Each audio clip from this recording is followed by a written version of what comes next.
All right, today we're looking at a couple different concepts as we explore adding integers on a number line. So basically we're looking at relationships according to number lines. So the first idea we want to look at is what's known as an absolute value. And our definition for an absolute value is the distance of a number from 0. So what does this actually look like? What does this actually mean? So absolute value is always signified by these two straight lines like this, right? So I can write a number 5, and then if I have two straight lines like that, that means the absolute value of 5. And so what it's asking for is how far away is 5 from 0. Okay?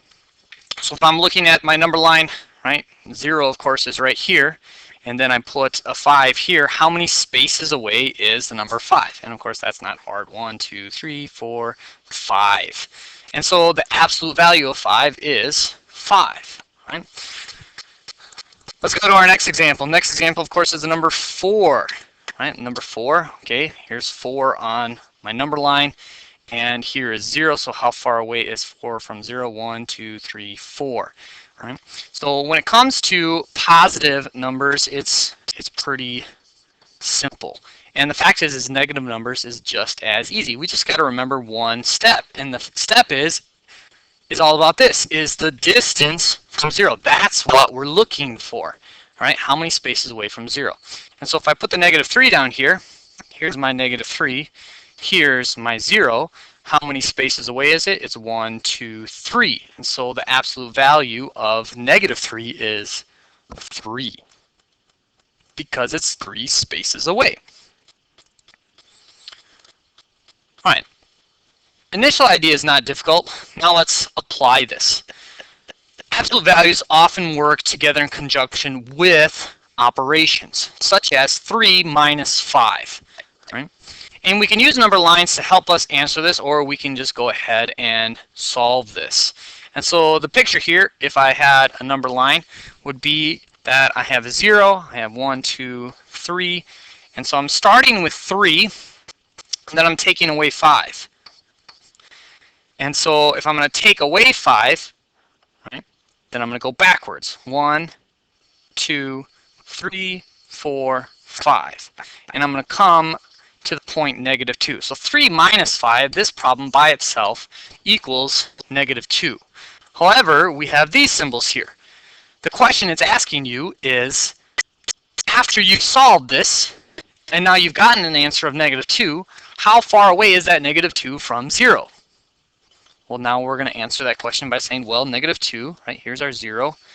So negative 2 is 1, 2 spaces away. So the final answer to this problem with our absolute values would be 2. It's 2 spaces away from 0. That's what that absolute value means. All right, your turn. Solve this one.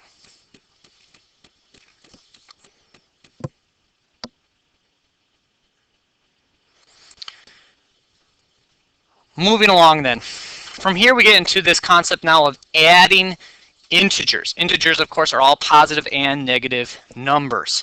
And we've used these techniques to solve these problems, but we're going to review these techniques just to make sure that we can use our number line as a tool. And don't be afraid to use this number line. Yes, it takes a little bit more time, but the difference is do you understand the concept, or are you just done with your homework or done with the task? And of course, if you're just getting done with the task or done with your work, is the focus really on the learning? These are things you're going to need to know in math. So here we go. Let's start. Right? If I start here, I would say, right, usually when we start with one of these problems, we always start at 0. And we say, okay, let's go negative 3. So we go here to negative 3. So now we've got our starting point. From here, it says we need to add a positive 5. So we're going to put 5 back in, right? 1, 2, 3, 4, 5. Right? And then you can draw a line straight down. And in the end, we come away with an answer of 2. All right? Now, these are just parentheses. These are not absolute values. Because they're just parentheses, it does not want to know the distance away from 0. It just wants a final answer. And as we just showed in our work, our final answer is 2. Negative 3, moving it along, we get to 2. All right? Go ahead and work through this idea now. Work through this idea now. Negative 4 plus a negative 2. All right? Don't be afraid, and I encourage you to draw a number line quick and solve that problem.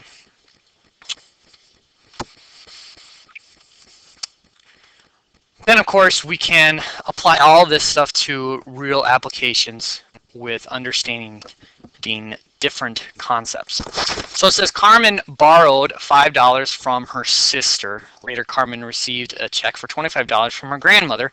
After she repays her sister, how much money will Carmen have? Okay. So if we think about this, Carmen is starting, right, at the beginning of the problem, she has $0. If she didn't have $0, she wouldn't need to borrow money. And so our second number really is this idea, is she has negative $5. Because it's technically not hers, it's her sister's money, and she has to give this money back to her sister. But then finally, we have this concept, we have a plus $25. And so in the end, we have this as our problem, 0 minus 5 plus 25. And of course, we know that 0 is really not going to hold any significance, so let's just go ahead and solve this problem. Right? Negative 5 plus 25. Okay? You could throw this on a number line and solve for it. Or if you think you have, or you know you have, I shouldn't say think, you know you have negative adding and subtracting, sorry, just adding negative integers down, go ahead and solve this idea. Okay? But in general, right, we're going to go 1, 2, 3, 4, 5. So there's our negative 5. So that's how much she's in the hole. And then she adds 25, right? 1, 2, 3, 4, 5, 6, 7, 8, 9, 10, 11, 12, 13, 14, 15, 16, 17, 18, 19, 20. It's so big it doesn't even fit on the board. But somewhere way off here in the distance, we made it to the number 20. Right? And so we have that idea. So in the end, right, if she has to give 5 of her dollars back, she has that much money. So we look at that idea. All right. Here is your sample problem then, and you can't see all the words. So let me pick them up and move them so you can see all the words. Now you can't see the words because the picture's in the way. Now I'm going to move the picture. All right, perfect. Go ahead and solve this problem. That's 59, adding integers with that understanding of absolute values.